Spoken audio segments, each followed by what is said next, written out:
¿Así va bien? Ya veremos. No es seguro. Si no, ponte ahí, amétrallame, ¿no?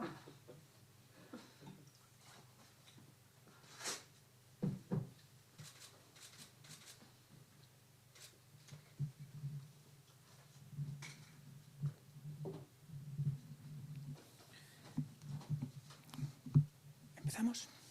¿Sí? Bueno, muy buenas tardes a todos. Vamos a empezar la rueda de prensa de hoy lunes,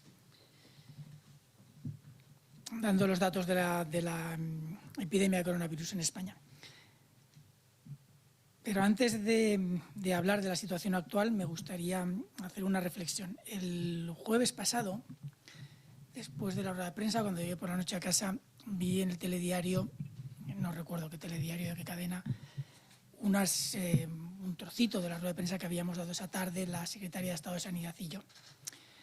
Era un trocito en el que yo respondía unas preguntas sobre la posibilidad de realizar manifestaciones en estos próximos días de hasta 500 personas que una comunidad autónoma me planteaba autorizar, y sobre las celebraciones de Semana Santa. Y me quedé pensativo porque desde luego debí de expresarme muy mal, porque el mensaje que yo entendí de mis propias palabras al oírlo por televisión no tenía nada que ver con el mensaje que quería dar. Y antes de empezar con los datos de hoy, me gustaría aclarar lo que significaban mis palabras aquel día.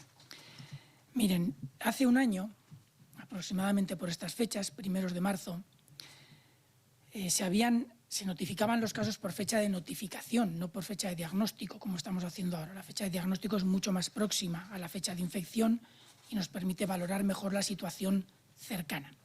Bueno, hace un año, utilizando datos de fecha de notificación, nos estaban notificando entre 50 y 100 casos en un día, que correspondían a muchos días previos.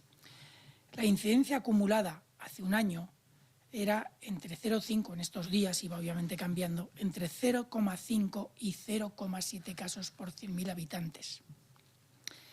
Había 10 personas ingresadas en UCI por coronavirus en toda España, según los datos que nos habían notificado las comunidades autónomas. Es posible que hubiera alguno más no diagnosticado, y obviamente todos sabemos los problemas y las complicaciones que había en aquel momento con muchos aspectos del diagnóstico, el tratamiento y gestión de los casos. Pero esos son los datos. Hoy, a día de hoy, por fecha de notificación, nos han notificado 5.256 casos. Con fecha de diagnóstico de ayer, 1.159. Y la incidencia acumulada a fecha de hoy es de 175,6 casos por cada 100.000 habitantes en los últimos 14 días. Estamos con una cantidad de personas en UCI que está cercana a los 3.000, 2.923 ingresados en las UCIs. Y además estamos en una situación de ocupación de UCIs similar a la que observábamos en el pico de la segunda ola allá por a finales del mes de noviembre o primeros del mes de diciembre. Es decir, estamos en una situación que, si bien es cierto que los datos no son comparables, la capacidad de detección, la capacidad de gestión de los casos, los recursos que tenemos son muy diferentes, estamos en una situación que todavía no es en absoluto buena. El jueves pasado, con mis palabras, lo que trataba era de desmarcarme de hitos concretos que nos permitan, por así decir, relajar las condiciones o la situación de control de la transmisión que estamos planteando ahora mismo. No es una cuestión de que si hay una manifestación, si hay una festividad, sea de Semana Santa, sea de San José, sea de lo que sea, si se pueden o no hacer cosas. Las cosas se pueden hacer cuando la situación epidemiológica es la correcta, y el hecho de que se tengan que mantener las distancias no depende de que haya o no una celebración. Se deben de mantener siempre. Y hay que evitar todas las situaciones que no permitan garantizar esas condiciones de seguridad.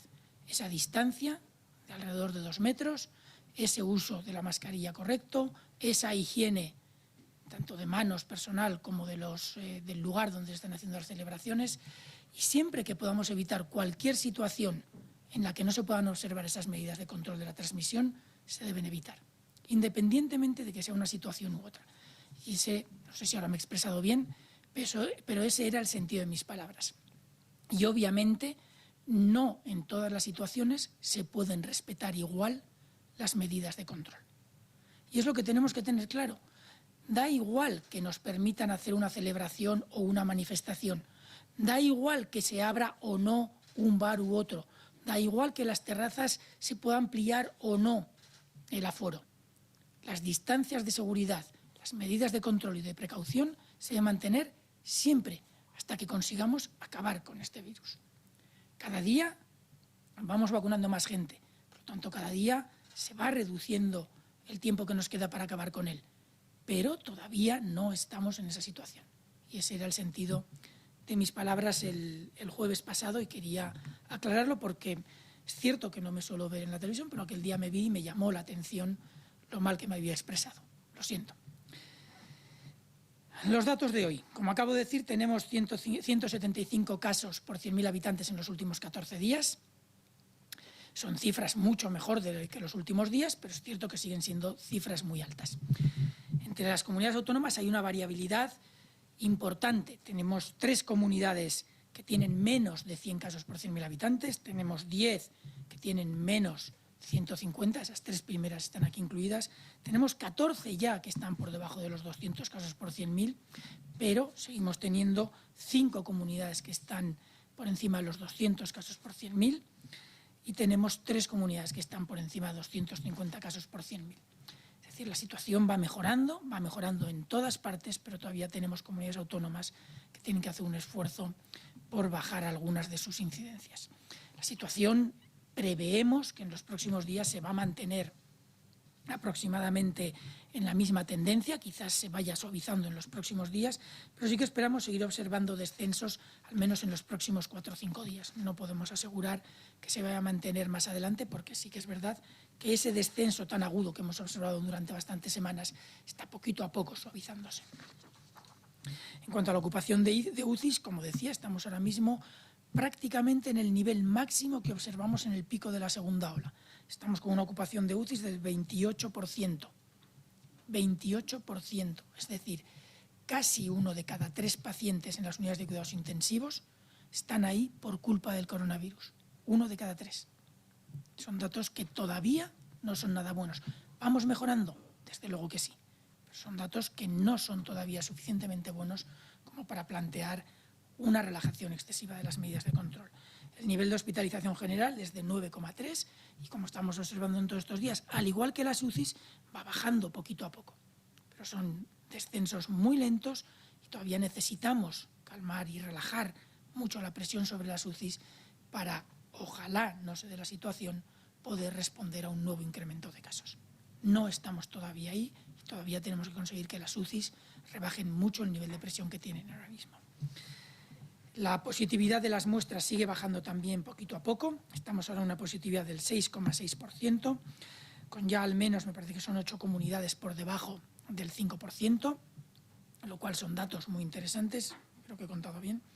Y tenemos todavía un nivel de detección, pese al descenso importante en el número de casos que estamos observando, estamos todavía en casi 1.800 muestras por 100.000 habitantes en una semana, que siguen siendo cifras muy importantes de muestras realizadas.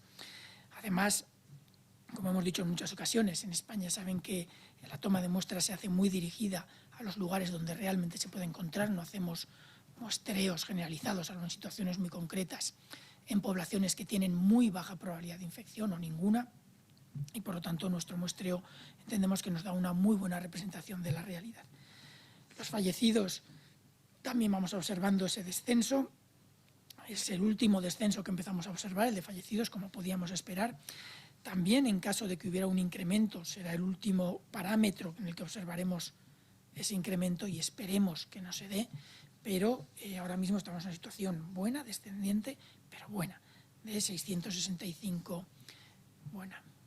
Son fallecidos de lo que estamos hablando y creo que es importante entenderlo siempre como un dato que, si bien la tendencia es favorable, siempre son datos muy tristes de valorar. Estamos hablando de 665 fallecidos en los últimos 7 días, comparado con los 1.300, 1.400 que llegamos a tener hace poco más de 15 días. la evolución, como digo, en todos los parámetros está siendo bastante adecuada.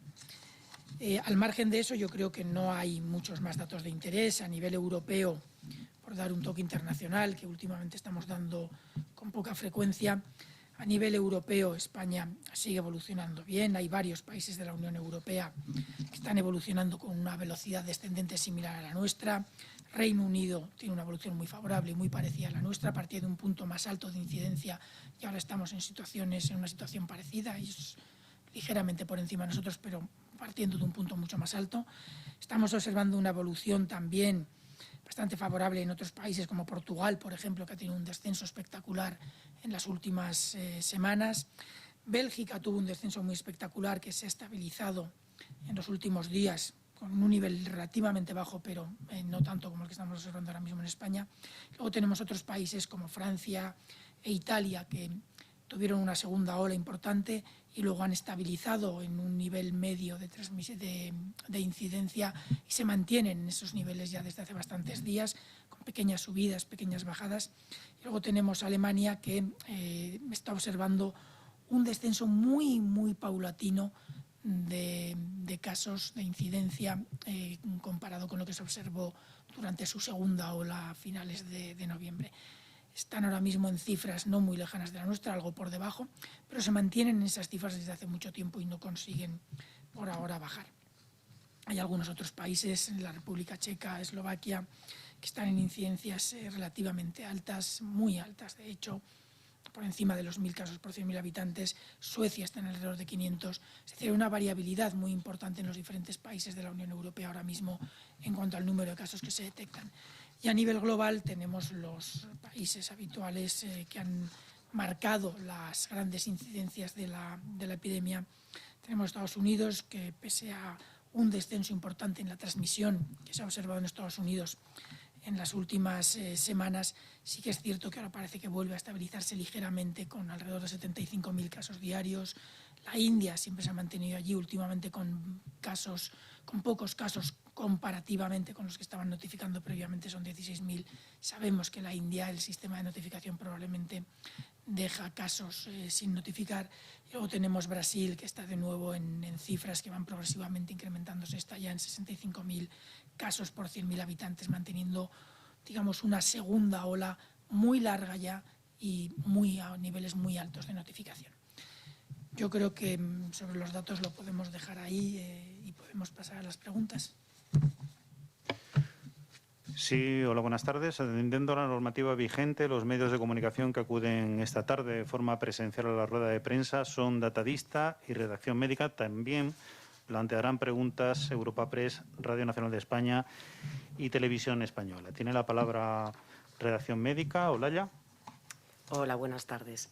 Quería hacerle dos preguntas. La primera sobre la vacuna de Janssen, que se espera la aprobación para el próximo 11 de marzo por parte de Europa, y quería saber cuándo se espera que llegue a España.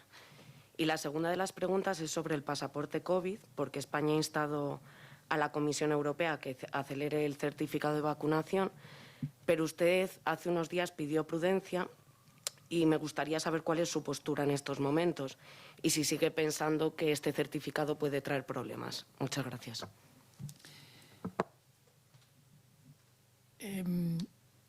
Sobre la vacuna de Janssen, no tenemos todavía las fechas exactas en las que va a llegar. Sí que parece ser que en breve va a aprobarla la Agencia Europea del Medicamento. Según los acuerdos, deberían de estar disponibles las primeras dosis hacia finales de marzo, primeros de abril. No tengo todavía seguridad de cuándo van a llegar. Me imagino que cuando tengamos los datos se pondrán a su disposición sin mayor problema. En cuanto al pasaporte, no es prudencia en la velocidad en la que se pueda generar, es prudencia en su uso.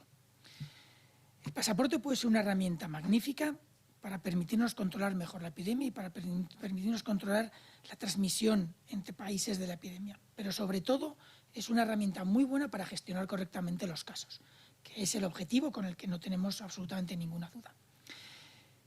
Yo creo que nos va a traer muchos beneficios, como prácticamente todas las herramientas, pero también puede generar algunos problemas, como prácticamente todas las herramientas que estamos utilizando. No todo es perfecto, igual que hay puntos fuertes, también hay puntos débiles, y el objetivo es tratar de controlarlos lo mejor posible. Tengan en cuenta que una vez que se genera un pasaporte de este estilo, una documentación que, por así decir, puede llegar, si se llega a los acuerdos adecuados y se solucionan los problemas que pueda haber, pero es una herramienta que puede llegar a favorecer que algunas personas que tengan unas ciertas condiciones puedan viajar más que otras, en una situación en la que todavía no hay acceso universal a la vacuna, porque todavía hay acceso limitado, puede generar problemas. El objetivo es tratar de controlar esos problemas para que si se generan sean lo menor posible y que no supongan un problema grave para ningún grupo social. Ese es el objetivo. Ahora, eso sí, es una herramienta que puede ser muy útil en muchos aspectos. Puede favorecer la movilidad, por un lado, que a mí personalmente me parece una herramienta muy útil para eso, pero no es la que más me preocupa. A mí, como médico y saludista, me preocupa más la gestión de los pacientes que puedan en algún momento determinado necesitar de ese documento para poder justificar su situación de salud ante un servicio sanitario. Sí que es verdad que la movilidad nos interesa como país y, por lo tanto, si esto además puede favorecerla, mejor. Pero yo creo que debemos de ser muy prudentes, no echar las campanas al vuelo y, aunque se acelere todo lo que se pueda, dar los márgenes suficientes para que los profesionales y los expertos trabajen y nos den una herramienta buena y de calidad. Y que no, o si los genera, que genere el menor número posible de problemas. Sí, continuamos con Antonio Delgado, datadista. Hola, buenas tardes. Mire, hoy también se ha publicado la actualización del informe de variantes y le quería preguntar sobre esto. No sé si nos puedes comentar, en primer lugar, cuál es el sistema de cribado que se está establecido para estimar la prevalencia de las distintas variables, porque he visto que no se puede conocer con precisión la prevalencia general. No sé si nos puede comentar algo sobre esto. Después, en las fechas en las que estamos, no sé si nos puedes comentar algo sobre qué impacto ha podido tener la variante británica en la tercera ola con los datos que conocemos hasta la fecha. Y en el mismo informe se explica que la variante sudafricana, la semana pasada había 15 casos, ahora hay 54, y me llama la atención un brote, o sea, 4 brotes en una misma ciudad sin antecedentes de viaje. No sé si nos puede comentar dónde, algo de información sobre estos 4 brotes en una misma ciudad. Y sobre la variante la P2 brasileña, también me llama la atención un brote hospitalario de 9 casos, que no sé si nos puede comentar algo sobre esto, porque también me llama la atención. Muchas gracias.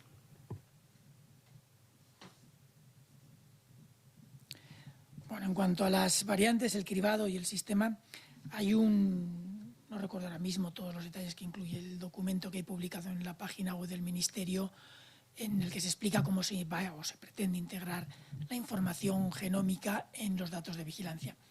En este documento se habla de varios aspectos o varios grupos a los que en principio hay que tomarles muestras para hacer secuenciación. Tenemos una muestra que es fundamental para entender lo que pasa en la población general, que son los cribados aleatorios, es decir, muestras aleatorias de los casos, y de forma al azar se tienen que seleccionar una serie de ellos para valorar qué porcentaje de ellos tienen las diferentes variantes, y es lo que nos va a dar una idea de la prevalencia real en España. El problema que tiene este sistema es que se tiene primero que saber seleccionar correctamente, que poder seleccionar correctamente las muestras. Son un número no desdeñable de muestras. El objetivo de la Unión Europea es de entre el 5 y el 10% de las muestras, que hace unas semanas, en pleno pico de la tercera ola, representaba un número muy grande de muestras que ponía muy en cuestión la capacidad de secuenciación nacional, que está aumentando, pero en aquel momento todavía no era tan importante como ahora. Y, por lo tanto, dudábamos que en aquel momento pudiéramos llegar a ese 5%. Ahora mismo, con las mismas muestras que se tomaban en aquel momento, se puede llegar sin ningún problema a ese 5%, dado que la incidencia ha bajado mucho. Entonces, esto es, por un lado, un tipo de muestras que se tienen que utilizar.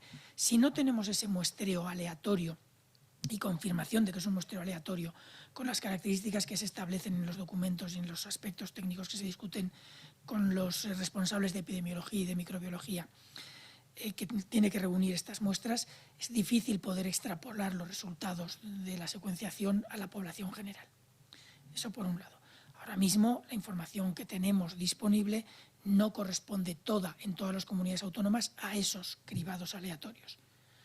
En muchas sí, pero no en todas. Por lo tanto, en algunas de ellas podría ser que esos cribados tengan un cierto sesgo y que se hayan, por ejemplo, hecho más tomado más muestras alrededor de un caso inicialmente positivo a una variante.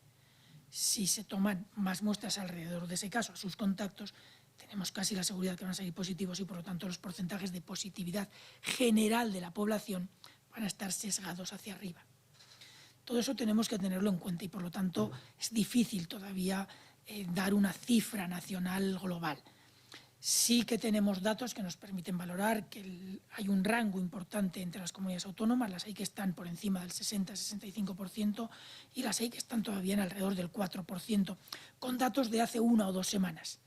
A fecha de hoy, aunque no tenemos todavía los datos, probablemente haya subido un poco. Con ese rango que tenemos, dar una cifra nacional, podríamos llegar a darla con ciertas incertidumbres, pero no sería una cifra aplicable prácticamente a ningún sitio. Los que tienen 60 tienen 60, los que tienen 4 tienen 4, la cifra media nacional nos va a dar 25, 30, lo que sea. Habrá muy pocos lugares donde tengamos esa cifra exacta. Por lo tanto, ante las dudas, los problemas metodológicos que todavía hay, la no certeza, que todavía no tenemos la certeza de que los muestreos son aleatorios, preferimos no dar todavía una cifra nacional sólida. A medida que se vaya pudiendo, la iremos dando. Otros muestreos que también se hacen y se tienen que hacer, porque son grupos de intereses, aquellos pacientes que tienen cuadros mucho más graves de lo habitual, por si acaso se puede detectar una variante que sea más virulenta.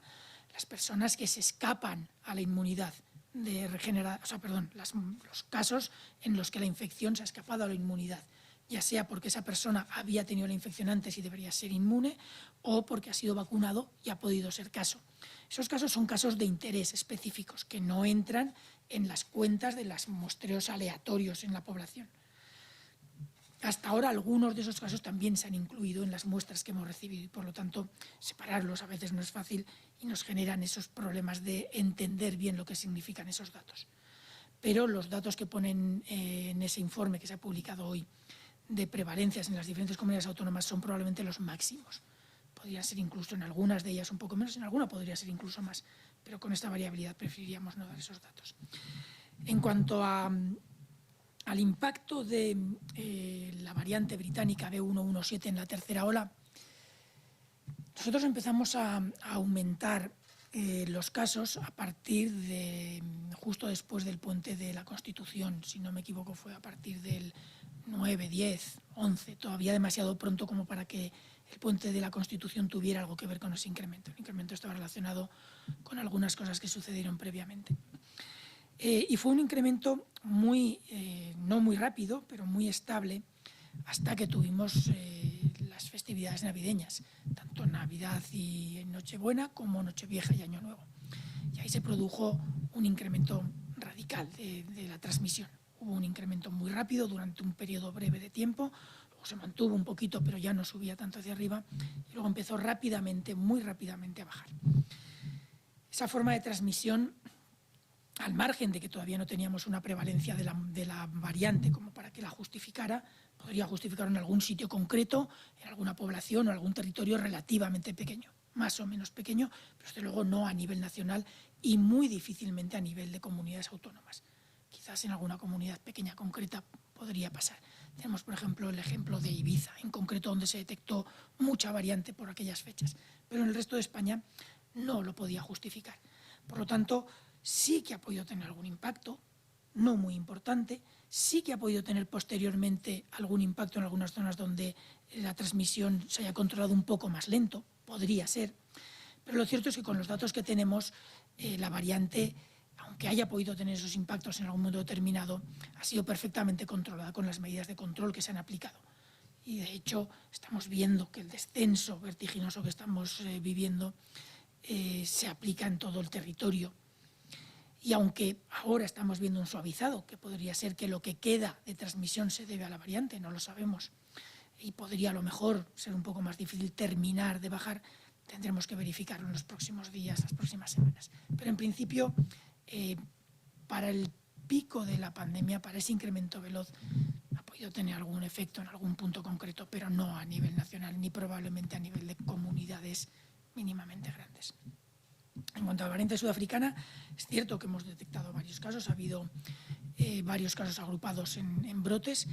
uno asociado a viajeros que provenían de un país del cono sur de África, que por lo tanto tenían un origen muy claro, generaron 2 o 3, me parece que son 3 casos secundarios en España, familiares muy próximos. Y luego tenemos algún otro brote de los que no es que no haya nexo, es que desde luego sí lo hay, no hemos sido todavía capaces de identificarlo, las comunidades autónomas no han podido todavía identificarlo. Sí que es verdad que son variantes que tienen unas connotaciones y están asociadas a unos grupos sociales que a veces no son los más fáciles para poder hacer una investigación epidemiológica detallada. Y por lo tanto, en algunos casos puede ser complicado, pero lo cierto es que hasta ahora la información que recibimos es que hay una colaboración muy importante por parte de los casos, y sí que es cierto que tenemos que saber que las variantes estaban circulando desde hace ya un tiempo. La variante británica se detectó en Reino Unido en septiembre del año pasado.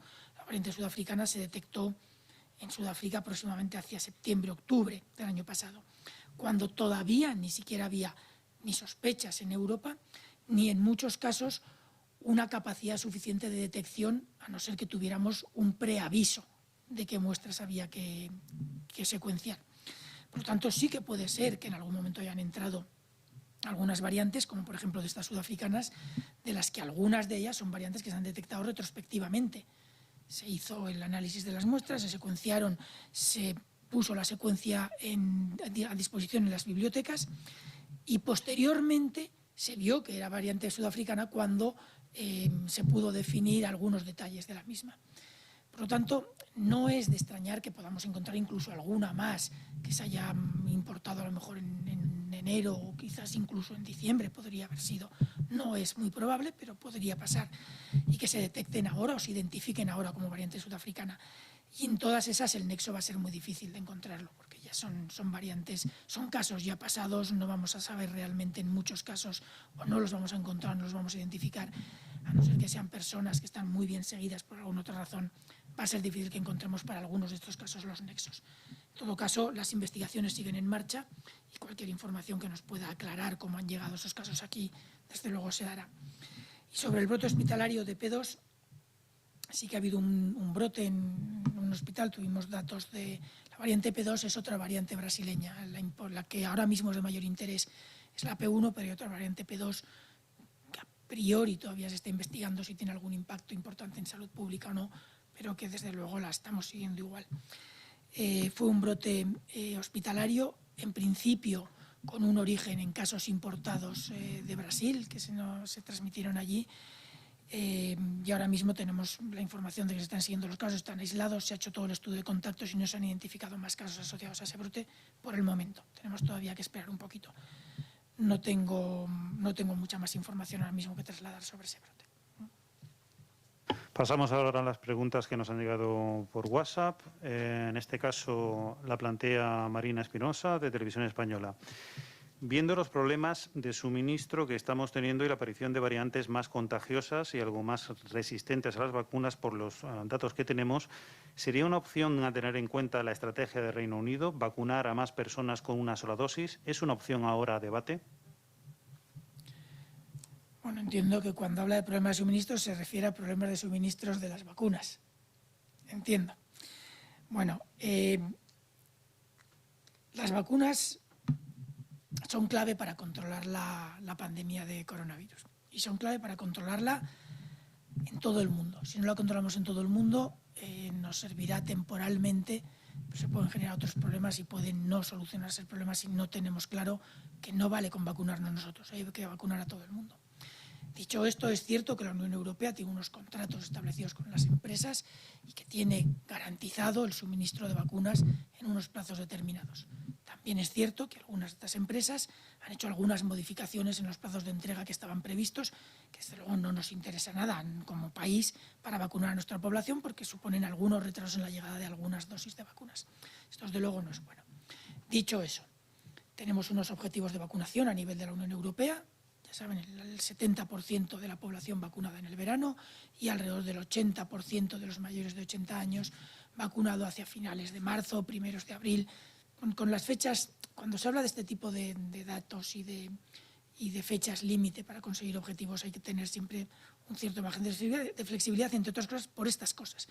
porque si una vacuna en una fábrica de producción tiene un problema en la producción de la materia prima, habrá un periodo en el que puede haber retrasos en la entrega de vacunas. Por lo tanto, tenemos que tener un cierto margen de flexibilidad.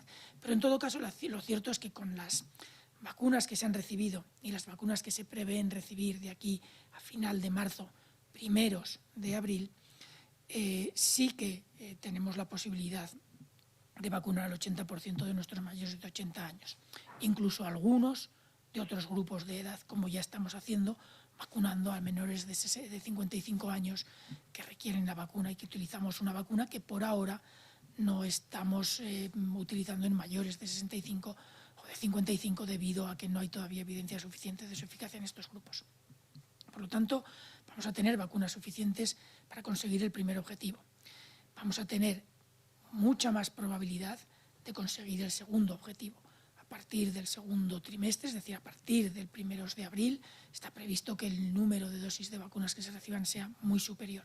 Va a haber más empresas que van a suministrar vacunas ya aprobadas por la agencia. Antes, otra periodista comentaba la vacuna de Janssen, por ejemplo, y va a haber algunas otras, CureVac, Novavax, y progresivamente habrá incluso más.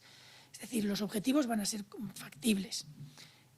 Sí que es verdad que puede haber estas semanas en las que puede haber un descenso, no un descenso, que no lleguen tantas vacunas como esperábamos, porque ahora vamos siempre en incremento, pero que el incremento sea menor de lo que esperábamos, pero estos incrementos normalmente se compensan en las semanas siguientes, con lo cual yo creo que no va a tener un efecto importante.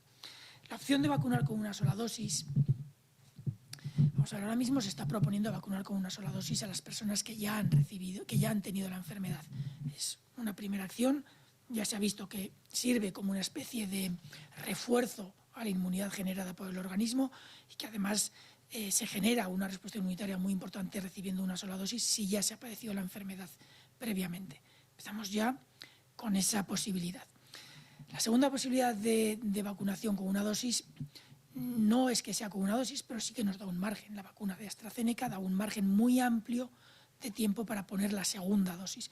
Por tanto, tenemos un margen para esperar a que tengamos ese incremento importante de vacunas hasta para poder poner la segunda dosis, lo cual, al fin y al cabo, en este corto plazo, sería equivalente a la vacuna con una sola dosis. Y las otras, yo creo que lo que debemos hacer es seguir la ficha técnica. Es verdad que se pueden encontrar alternativas concretas en grupos concretos. Reino Unido tuvo una ola de transmisión muy importante, con una incidencia muy importante, muy superior a las que hemos observado en España, con un incremento de la letalidad muy importante en un periodo relativamente corto, muy por encima de los que hemos observado en España.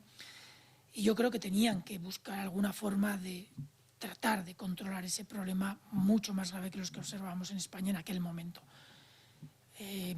No tenemos la seguridad de si el descenso vertiginoso que hemos observado se ha debido a eso.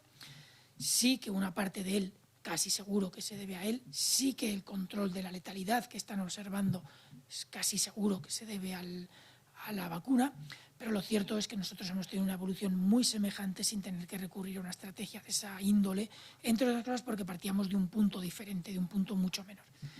Yo creo que no es una cuestión de si se debe o no dar una dosis. Ahora mismo la ficha técnica indica que son 2 dosis de vacuna y yo creo que si queremos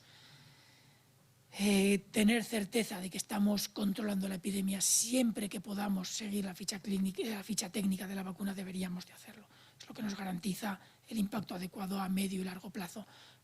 Ahora mismo es verdad que hemos estado con un periodo de alta transmisión, pero no hemos tenido necesidad de esa medida, digamos, drástica que tomó Reino Unido para controlarla.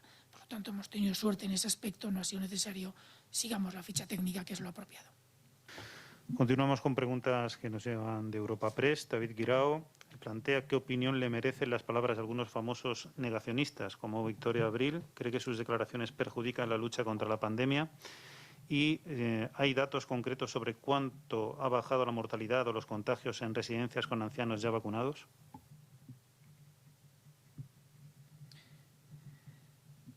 Bueno, sobre la primera, tampoco creo que yo deba juzgar a nadie, pero sin querer juzgar a nadie, lo cierto es que no ayuda. Las personas que tienen mucha visibilidad, tienen, por supuesto, la libertad de expresarse como consideren, ¿no? Eso es lo que yo opino, y de decir lo que ellos crean que es justo decir, pero lo cierto es que hemos tenido muchos miles de fallecidos, hemos tenido varios millones, 3 millones y pico de casos, tenemos las UCIs atestadas de gente, hemos tenido el sistema sanitario contra las cuerdas. Yo creo que no ayuda, no iría mucho más allá, y creo que las personas que tienen o que tenemos, yo he tenido la suerte o la desgracia de tener mucha visibilidad en este año, debemos de ser prudentes con este tipo de declaraciones. Pero también entiendo que cuando tenemos mucha presión mediática, pues a veces decimos cosas o que no pensamos o que no queremos decir, o que a lo mejor decimos como una gracia que luego nos arrepentimos de ello. Ya digo que no quiero juzgarlo, pero desde luego ayudar no ayuda. En cuanto a la evolución de la letalidad o de la incidencia en las residencias, sí que tenemos ya una evolución, una información que nos va mostrando cómo evolucionan. El que sea debido a una cosa u otra es otra cuestión, pero evidentemente tratándose de residencias que están vacunadas, lo más probable es que la evolución que se observa sea debido precisamente a la vacunación, aunque garantizarlo no lo podemos garantizar. Miren, tenemos una evolución de la letalidad en los mayores de 65 según estén en residencias o según estén en la comunidad. Esta letalidad siempre ha sido mucho más baja, del orden de 1/3 de lo que pasaba en las residencias en los que vivían fuera de las residencias. Es lógico, hasta cierto punto, son personas que están con una probabilidad de aislarse más de otros grupos, viven en sus casas, tienen menos relación con otras personas. Las personas que no están en residencias, no todas, pero en general tienen una salud algo mejor o son algo menos frágiles que muchos de los que están en residencias. No es siempre la realidad, pero en general podríamos sospechar que es así. Pero el caso es que tenía una letalidad de 1/3 de lo que se observaba en los que estaban en residencias. La letalidad es el número de fallecidos entre el número de casos. Y en teoría se tiene que asignar por cohortes, es decir, los que se infectan hoy es los que tienes que ver cómo se mueren o cómo fallecen un poco más adelante. Esa letalidad ahora mismo está muy cercana, es ya prácticamente la misma. La diferencia ahora es mínima entre la letalidad observada en los mayores de 65 que están en residencias y los mayores de 65 que están en la población. Obviamente ese efecto, ese descenso drástico que se observa desde primeros de enero en la letalidad en las residencias tiene una alta probabilidad de que en gran parte se deba a la vacuna. Si luego vamos a la incidencia, es decir, el número de casos que se observa en los mayores de 65 que están en residencias y en los mayores que están ya prácticamente todos, un porcentaje altísimo, alrededor del 90% o más vacunados, y la incidencia en los mayores de 65 que no están en residencias, de los cuales todavía hay pocos vacunados, observamos que también la incidencia era mucho más alta desde el inicio de la pandemia en los mayores de 65 que estaban en residencias. Ahora mismo es al contrario. La incidencia es ya ligeramente más baja en los mayores de 65 que están en residencias comparada con la incidencia en los mayores de 65 que no están en residencias. Está bajando en los dos grupos. Los mayores de 65 que viven en la comunidad están descendiendo en la incidencia, al igual que están descendiendo todos los grupos de edad. Pero los que están en residencia han descendido muy rápido y ya de estar por encima siempre, ya han cortado la curva y están ligeramente por debajo de los mayores de 65 que están en la comunidad. No podemos garantizar al 100% que se deba a la vacuna, pero desde luego las probabilidades de que se deba a ella son muy, muy altas. Si terminamos con preguntas de Radio Nacional de España, Begoña Sanz nos traslada las siguientes. La mayoría de las comunidades mantienen en estos momentos el cierre perimetral autonómico. Para Semana Santa, y tal y como están los datos, ¿cabe la posibilidad de abrir los desplazamientos de forma libre en las que ahora no están permitidos? Segunda pregunta, sobre las distintas variantes detectadas en España, ¿cuál es la que más preocupa por su impacto en la población? Y por último, este fin de semana de nuevo se han batido récords de fiestas ilegales donde se concentra mucha gente sin medidas de seguridad contra el virus. Ante este tipo de actuaciones que no cesan, ¿qué mensaje puede darnos?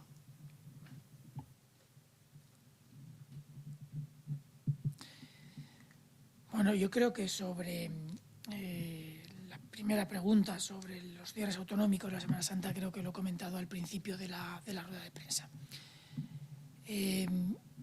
Yo soy epidemiólogo. A mí me interesa controlar la epidemia y obviamente mis intereses, aunque yo creo que toda la población tiene interés en controlar la epidemia, pero tenemos visiones parcialmente diferentes los epidemiólogos, los médicos, de lo que puedan tener a lo mejor los empresarios, y eso es entendible. Yo creo que todos lo podemos entender. Si las condiciones de transmisión no son las correctas para que se pueda tener un poco más de apertura en cuanto a las medidas de movilidad, yo creo que no se deben ni plantear. Recuerden frases que me comentaban cuando me hacían preguntas y que yo me negaba también a utilizar, pero que lo voy a utilizar ahora. Hace un par de meses se me preguntaba muchas veces si íbamos a poder salvar la Navidad. Yo no sé si la salvamos o no, pero lo poco que se pudiera o no salvar de la Navidad, creo que hemos observado en el mes de enero el impacto que tuvo. Yo creo que debemos de ser prudentes. Las cosas están evolucionando en la línea que nos interesa, las cosas van bien, pero recuerden los datos que les he dado al principio. Ahora mismo estamos ahora mismo bajando mucho en el mismo nivel de ocupación de UCIs que durante la ocupación máxima que observamos en la segunda ola. Estamos con notificaciones de casos por fecha de diagnóstico de cerca de 1.200, 1.159, 1.170 casos diarios todavía. Y si lo miramos por fecha de notificación, que cuenta los retrasos que pueda haber notificación de 1 o 2 días que siempre podemos tener, se están notificando alrededor de 5.000 casos diarios. Hace un año, y pónganse en la situación de la que estábamos hablando hace un año, pónganse en el revuelo que había, pónganse en lo que sucedió pocos días después de esta fecha, se estaban notificando 47, 50 casos diarios. Y teníamos una incidencia de 0,5 casos por 100.000 habitantes en 14 días. Luego vino lo que vino. Yo creo que no debemos, obviamente, a quien le corresponda lo deberá plantear así. Y nosotros, como epidemiólogos, tenemos que dar nuestras argumentaciones para justificar o no algunas de las medidas que se puedan proponer. Pero nuestra orientación inicial no es para salvar fiestas, o para salvar Semana Santa o para salvar manifestaciones. Nuestra orientación principal es para tratar de controlar la transmisión al máximo. Y yo creo que debemos de plantearnos con mucho cuidado el no hacer una excesiva presión y dejar que los técnicos hagan las propuestas correctas y que luego la discusión, que tiene muchos más parámetros que los puramente sanitarios, se lleve de la forma más, digamos, técnica posible hasta el momento en el que la toma de decisiones políticas se tenga que hacer. Eso por un lado. En cuanto a las variantes, cualquier variante que incremente la transmisión y sobre todo cualquiera que incremente la virulencia son de interés. Ahora mismo tenemos varias variantes en las que hay alta probabilidad de que sean más transmisibles. Algunas, en principio, está constatado, no te podemos definir exactamente cuánto más, porque no es fácil una vez que se están aplicando todas las medidas de control que se están aplicando, pero sí que sabemos que hay al menos 3 variantes que en principio parecen más transmisibles. Dicho esto, la transmisibilidad o la virulencia se debe a modificaciones en el virus. Se debe a pequeñas mutaciones que se producen en sitios concretos y que pueden dar una mayor ventaja evolutiva o una mayor capacidad de transmisión o una mayor virulencia a las variantes. Esas mutaciones se van seleccionando por la presión selectiva que hace el ambiente. Las que tienen más capacidad de transmisión probablemente van a estar más presentes que las que tienen menos y acabarán ocupando el nicho ecológico. Ahora mismo tenemos 3, pero esas mutaciones que favorecen a estas 3 variantes, la famosa B117, que es la británica, la sudafricana o la brasileña, la P1, esas mutaciones están apareciendo en muchas otras variantes. Es más, se está dando el caso de que algunas variantes que aparecieron al principio de la pandemia, que fueron desplazadas por otras variantes que aparecieron posteriormente, ahora mismo están presentando algunas de estas mutaciones y están volviendo a competir con las existentes. Hay ya algunos estudios que indican esa línea, que indican esa posibilidad. Hay que mirarlo siempre con mucho cuidado, pero Pero lo cierto es que esa posibilidad existe y parece que podría ser una de las razones por las que ahora va habiendo más diversidad en la presencia de variantes. Esto puede significar que todas las variantes sean más transmisibles al final. Puede significar que la competencia entre las variantes favorezca el control de las que son un poco más transmisibles. No lo sabemos, no lo sabemos.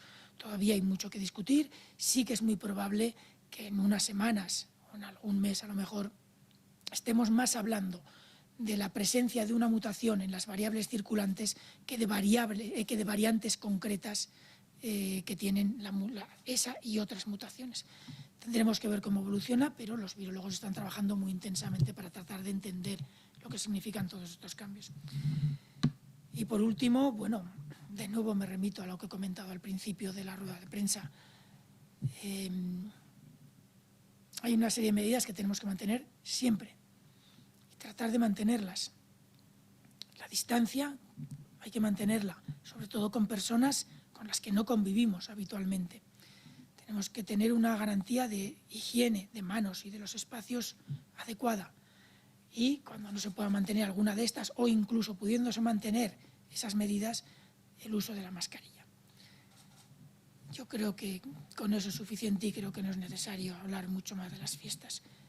Es verdad que la gente está cansada, es verdad que llevamos un año con esta pandemia, con esta epidemia, machacando a la sociedad, machacando las relaciones entre personas, machacando a grupos sociales que estaban en el año o en el año y pico en el que tenían, digamos, que independizarse, florecer, salir, conocer gente, conocer mundo, y que esta pandemia nos ha trastornado mucho a todos. Es verdad que hay mucha fatiga, pero es verdad también que cada día queda menos. Es un esfuerzo pequeño lo que nos queda, no es tanto. Puede ser un mes, puede ser mes y medio. Yo creo que todavía podemos aguantar ese mes, mes y medio. Y si bien siempre tendremos, desgraciadamente, que ser testigos de algunos comportamientos de este estilo, sí que creo que podemos minimizarlos para que no tengan un impacto importante en la transmisión de la enfermedad. Pues esta era la última pregunta de la rueda de prensa. Damos por finalizada la rueda de prensa del día de hoy. Muchas gracias. Muchas gracias a todos.